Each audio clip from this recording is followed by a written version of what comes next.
बिल्कुल ही अनएक्सपेक्टेड था और मेरा दिल बहुत ही टूट चुका है। अभी भी मैं उस दर्द से गुजर रही हूँ, पर दिख नहीं रहा मेरी शक्ल पे। बट या आई एम डेविस्टेटेड। एंड जो बाहर का रिएक्शन आपको मिला है कि लोग हैप्पी थे कहीं ना कहीं आपके इविक्शन पे। मैंने सच में नहीं देखा। मुझे बहुत लोगों ने कहा था कि आप सोशल मीडिया यूज ही मत करो। आज सुबह जाकर कुछ यहाँ आने से कुछ घंटे पहले मैंने रिएक्शन देखे और मेरे फीड पे तो पॉजिटिव शॉकिंग, जैसे गौहर ने ट्वीट कर रखा है, तो मेरे इसमें सपोर्ट और प्यार ही आया है और मैं इसको देखकर बहुत खुश हूँ। नेहा, एक ना वीडियो क्लिप बहुत ज्यादा वायरल हो रही है जहाँ पर आप बैठे हो, तानिया, अमाल। तो वहाँ पे अमाल ना फरहाना के लिए एक गंदी हम्म। गाली यूज करते हैं हम्म। जिसको बीप कर दिया गया है। हम्म। तो वो उसको लेकर काफी ज्यादा बात हो रही है। हम्म। जीशान कादरी ने बोला है कि वो एनाबेल की बेटी बोल रहे हैं, हम्म। लेकिन वो साफ पता चल रहा है कि उन्होंने क्या हम्म। बोला। आप वहाँ पे थी, आप क्या क्लैरिफिकेशन देना चाहती हैं, और आपने कुछ रिएक्ट किया था या नहीं, क्योंकि यहाँ पे कुछ रिएक्शन। मैंने उसमें डेफिनेटली रिएक्शन दिया है क्योंकि मैं, फरहाना तो मेरी बेस्ट फ्रेंड है। अ, उसके अलावा अगर आज को कल मैं आपको पहचानती नहीं हूँ, आपको भी अगर कोई ऐसा शब्द यूज कर ले, तो मैं तभी भी आपके लिए उतना ही कठोर स्टैंड लूंगी आपकी तरफ से। तो फरहाना तो मेरी बेस्ट फ्रेंड है, तो उस टाइम तो मैंने बहुत ज्यादा रिएक्शन दिया था। अब वो दिखा है, दिखने में आया है कि नहीं आया है, वो काट दिया गया है, क्या नैरेटिव क्रिएट करके वो दिखाया गया है, वो मुझे नहीं पता। बट डेफिनेटली मैंने उस टाइम पे जब उसको अभिषेक बजाज ने कंसेंट के बिना टच किया था, तो मैंने इतना बड़ा बखेड़ा खड़ा कर दिया था घर में। तो इस शब्द में तो मैं क्या क्या ना करूँ, आपको पता है। So, yeah. स्नेहा, दोस्ती अभी भी है फरहाना के साथ? लाइक जिस तरीके से कहीं ना कहीं कॉल आउट हुआ था शो के अंदर, मेजर फाइट हुई थी आप लोगों की, क्या कहना चाहेंगी? दोस्ती अभी भी है? देखो, मैंने शो में भी ये चीज कही है, कुनिका जी से ये कहा था कि प्यार कभी खत्म नहीं होता। प्यार हम जताना बंद कर देते हैं क्योंकि सामने वाले को वो एक्सेप्ट करना नहीं होता कभी कभी। तो शायद वो जताना बंद कर दिया था, पर दोस्ती खत्म नहीं हुई है। जिस हिसाब से फरहाना भी कल रोई है और उसने खुद पूल में जाकर मेरे इविक्शन के बाद ये कहा है, खुद ही काफी सच्चाई बताई है कि अच्छी दोस्त थी वो मेरी और मेरी गलती थी, मैंने बहुत बुरी चीजें कही है जो एक्चुअली जरूरत नहीं थी। उसने खुद ही कहा कि मैंने खुद ये कहा था कि नेहल ने इविक्शन के डर से एक लव एंगल क्रिएट किया, जो कि सच नहीं था। मैंने पूरे शो में, आप देख लो, कहीं पर भी ये चीज मेंशन नहीं की है। तो आई एम ग्लैड कि वो खुद ही अपने मुंह से बोली। सो आई थिंक उसकी तरफ से भी उतनी ही दोस्ती है जितनी मेरी तरफ से है। शायद बाहर आने पर वो दोस्ती और आगे बढ़ेगी। बट अभी फिलहाल वो अंदर है और मैं चाहूंगी, तहे दिल से चाहूंगी कि वो ये शो जीते। निहाल, आपने तानिया को कहा कि तानिया रीजन है जो मेरी और फरहाना की दोस्ती में थोड़ा सा अप एंड डाउन आया। Still you believe that? Absolutely I believe that she is one of the reason. मैं ये नहीं कहूंगी कि वो एक मेजर रीजन है। कहीं ना कहीं बैक टू बैक ऐसे इवेंट्स हुए हैं, जैसे चमचे के टास्क से शुरू हुआ था वीकेंड के बारे में, जब शहबाज और नीलम ने तानिया को चमचा का, आई मीन फरहाना को मेरा चमचा कहा था। वो कहीं ना कहीं बहुत ज्यादा अफेक्ट हो गई थी उस रात। मैं भी रोई थी क्योंकि वो 3 घंटे के लिए कुछ कह नहीं रही थी और मुझे बहुत डर लग रहा था कि क्या मुझसे कोई गलती हो गई, क्या मैंने इसको ज्यादा, क्या मैं ज्यादा स्ट्रॉन्गर दिख रही हूँ जिससे उसको अफेक्ट हुआ। तो वहां से ये चीजें शुरू हुई है, उसके दिमाग में ये नेगेटिव इंप्रेशन आना। उसके बाद फिर मालती का ये कहना कि नेहल तुम्हें यूज कर रही है, जो कि जिसके रीजंस बहुत ही इनवैलिड थे। फिर तानिया का ये कॉन्टेक्स्ट चेंज करके उसको बताना, नकारात्मक वाली चीज। सो आई थिंक कहीं ना कहीं ये सारे लोगों का कंट्रीब्यूशन उसमें रहा है। और फरहाना है ऐसी कि वो दिल पे ले लेती है चीजें। वो कभी कभी वो ग्लास हाफ एम्प्टी देखती है, तो आई थिंक वो रीजन हो सकता है। तानिया ने आपको एंड में सॉरी बोला, आपने बोला नहीं मैं एक्सेप्ट नहीं कर रही, मैं आपको कभी माफ नहीं करूंगी। तो अभी भी वही है आपके अंदर कि नहीं माफ करें? जी, वो उसने मुझे गले लगाकर कहा कि अगर गलती से कोई गलती हो गई है तो माफ कर। मैंने कहा नहीं, आपने बहुत गलती की और आपको मैं कभी माफ नहीं करूंगी, और हाँ, I will stick to it. मैं ऐसी इंसान हूँ जो दिल से चीजें करती है जिंदगी में, और एक बार जब कोई मेरी नजरों से गिर जाता है तो वो गिर जाता है, फिर उसके बीच कुछ रिश्ता नहीं हो सकता। और आपको लगता है कि आप सीक्रेट रूम से बाहर आने के बाद कहीं ना कहीं आपका पूरा फोकस जो है वो तानिया को नीचे गिराना या फिर आइसोलेट करने में ही ज्यादा लग गया था देन अपने गेम पे फोकस करना? आई थिंक हम जो भी उस घर में करते हैं वो गेम का ही हिस्सा होता है। तान्या का जो गेम मैंने देखा, मैनिपुलेशन, नार्सिसिज्म और इतना झूठ बोलना, यहाँ की चीजें वहां रिश्ते तोड़ना, मुझे लगा कि उस चीज को इतनी इंपॉर्टेंस देनी चाहिए कि मैं घर वालों को आकर बताऊं कि देखो ये शख्स ऐसा है। और सिर्फ तान्या ही नहीं, मैंने जीशान कादरी को भी बहुत ज्यादा कॉल आउट किया है। तो मेरा फोकस सिर्फ एक इंसान पे नहीं था। मैं अपनी दोस्ती भी निभा रही थी, मैं तान्या को कॉल आउट भी कर रही थी, जीशान कादरी को भी कॉल आउट कर रही थी, मैं टास्क भी खेल रही थी। हाँ, तो मेरा सबसे बड़ा रिग्रेट इस बिग बॉस का एक ही है कि मैंने अमाल मलिक जैसे दोगले इंसान को कॉल आउट नहीं किया। और मैंने कॉल आउट इसलिए नहीं किया क्योंकि मेरे अंदर एक सॉफ्ट इंसान है, और मेरे लिए अमाल मलिक, जिसको मैं भाई जैसा मानती थी, सॉफ्ट स्पॉट आ जाता था। और उनके भी तरीके हैं, गुस्ताखी करके गलत शब्द यूज करके फिर 30 मिनट बाद जाके लोगों को सॉरी बोल देना। तो कहीं ना कहीं मैं उसमें पिघल जाती थी क्योंकि मैं एक इमोशनल इंसान हूँ। तो उस चक्कर में मैंने उसको कॉल आउट नहीं किया, बट मुझे कभी भी मौका मिले मैं बेझिझक उसको ऐसा कॉल आउट करूंगी, क्योंकि आज जितने भी लोग बाहर भी आए हैं उन सब ने देख लिया है कि अमाल मलिक ने कितनी दोगलेपंती से गेम खेला है। और या I would call him out if I had a chance. Mayor Zeeshan ji की आपने जिक्र की।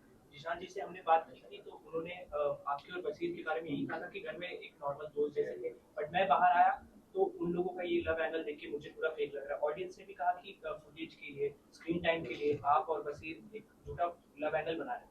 आपका क्या कहना है? देखो, जीशान कादरी ने ये ऑब्जर्वेशन घर के बाहर आकर की है। हम घर पे रहते हुए हमारे सिचुएशंस बहुत अलग होते हैं, हमारे पर्सपेक्टिव्स बहुत अलग होते हैं, हमारा हमारा डील करने का तरीका जो हर बार दर्शक नहीं समझते, क्योंकि आप बाहर बैठकर देख रहे हो। आपको नहीं समझ में आ रहा है कि 24 घंटे में एक्चुअली कैसे ग्रो हो रहा है कोई भी कनेक्शन। तो आई थिंक मैं और बस ये शुरुआत से ही दोस्त थे, क्योंकि हम एक दूसरे को जानते थे, बाहर से सिर्फ एक दो बार मिल चुके थे, हाय हेलो, म्यूचुअल फ्रेंड्स रहे हैं। वो दोस्ती का एंगल पहले से था। फिर हमारे काफी डिफरेंसेस आए हैं। जीशान कादरी के घर के एग्जिट के बाद मैं और बसीर ज्यादा क्लोज ग्रो हुए हैं, क्योंकि कहीं ना कहीं अगर बसीर जीशान कादरी के साथ ज्यादा बैठता था तो उसका एक फ्रेंड जाकर उसको, जब जीशान कादरी बाहर भी गया था तो मैं ही उसको कंसोल करने गई थी, I you okay, don't cry, it's okay. तो कहीं ना कहीं वो बॉन्ड ग्रो हुआ है। फिर फरहाना ने खुद से जो स्पार्क इग्नाइट किया था हम दोनों के बीच में, ये कहकर के मेरे ऑब्जर्वेशन से ऐसा लगता है कि नेहल की आंखों में दिखता है कि वो इमोशनली इंक्लाइंड है तुमसे। तो कहीं ना कहीं बसीर ने भी वो पिक कर लिया और हमारा बॉन्ड ज्यादा स्ट्रॉन्गर हुआ। हमारे डिफरेंसेस कम हो गए, जो भी हमारी मिसअंडरस्टैंडिंग्स थी वो हमने बात करके क्लियर की है। तो कहीं ना कहीं हमें वो कंफर्ट जोन दिख गया था एक दूसरे में। तो वो फेक वो फेक तो बिल्कुल नहीं था। मेरी तरफ से तो जेन्युइन था, आई एम श्योर वसीर की तरफ से भी जेन्युइन था। अब बाहर आने के बाद काफी सारी चीजें मैंने भी देखी है सोशल मीडिया में, जो जिसने मुझे भी शौक में डाल दिया है वसीर के अगेंस्ट में। आई एम श्योर उसने भी काफी सारी चीजें देखी होगी। तो अब वो डिफरेंसेस वापस आ गए हैं। बट क्योंकि वसीर की आदत है, मुझे पता है एज ए दोस्त, कि वो कितना भी बड़ा झगड़ा हो जाए वो 2-3 दिन बाद, कभी कभी आधे घंटे बाद आ जाता है करारी रोटी लेके कि नेहल देखो गुरुजी मैंने बनाई है। सो अगर वो चीज ठीक होनी होगी तो हो जाएगी, नहीं तो नहीं होगी।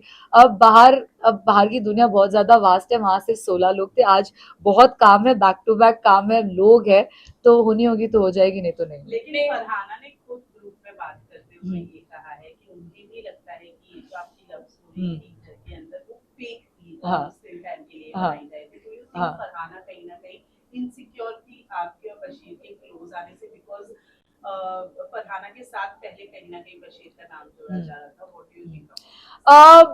वो इनसिक्योर थी या नहीं थी ये मैं एज अ सेकंड पर्सन नहीं बोल सकती, उसका आंसर तो वो ही दे सकती है। बट आपको मैं क्लैरिटी दे दूं कि अगर वो इनसिक्योर थी तो उसने फिर हम दोनों के बीच में स्पार्क इग्नाइट करनी ही नहीं चाहिए थी। अगर तुमने ही वो स्पार्क इग्नाइट की है, और उसके पहले जब मैंने बसीर और फरहाना दोनों को बिठाकर पूछा डू यू लाइक हर, वो बोल रहा है कि I as a friend I do. मैंने फरहाना को, do you like him, she said no.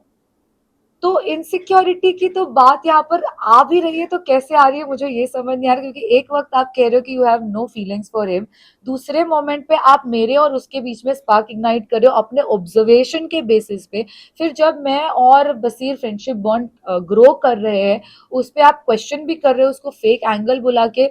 I don't know what to say. कभी भी वो फेक लव एंगल तो नहीं था। हम लोग बहुत कंफर्टेबल थे एक दूसरे के प्रेजेंस में। मैं बीमार हो रखी थी विविक्शन से पहले, और वसीर ने मेरी बहुत ज्यादा हेल्प की है उस सिचुएशन में।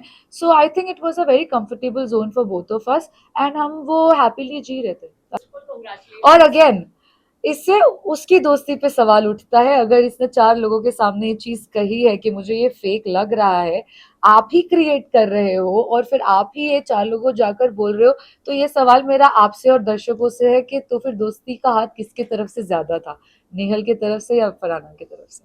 First of all, congratulations for your amazing journey. You have been really confident and strong. Thank हम you so सबने much. देखा है. Thank अगर मैं friendship की बात करूँ, because like we all have seen that you are having certain chemistry अभी जो eviction से just पहले ही spark out हुई है. Yeah. तो अगर मैं friendship कहूँ तो फरहाना भी उतनी ही close थी आपके जितने बसीर थे. हम्म. तो अगर मैं अभी घर के ज्यादा थी. बाहर, हाँ, फरहाना ज्यादा exactly. थी. और Yeah. फिर उनको बहुत हर्ट हुआ हमने देखा कि जब आपने उनके साथ गले नहीं लगाए इन टाइम पे, maybe yes. थोड़ा सा खांसने हो गया. Yes. बट आफ्टर हाउस अगर बिग बॉस के बाहर देखा जाए तो आप फ्रेंडशिप का बॉन्ड ज्यादा किसके साथ अभी बनाना चाहेंगे, बसीर या फिर फरहाना?